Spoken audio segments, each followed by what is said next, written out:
When performing characterization of the Laves phase fraction in Inconel alloys, EM imaging data can pose challenges due to variation and noise, especially under standard operating conditions with operator variation in sample preparation and imaging setup.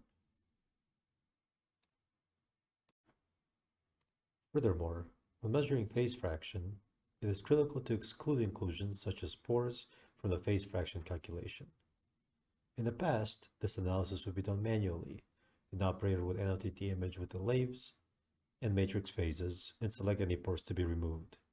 This manual process was prone to error and was extremely time-consuming.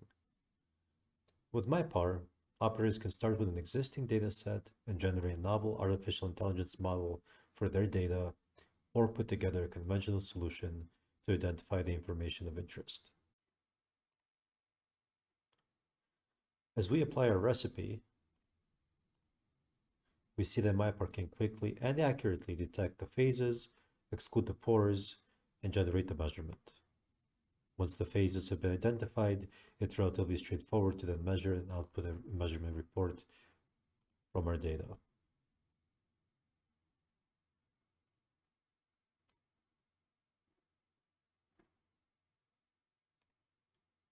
This robust solution works if you're processing a single micrograph or a batch of 1,000.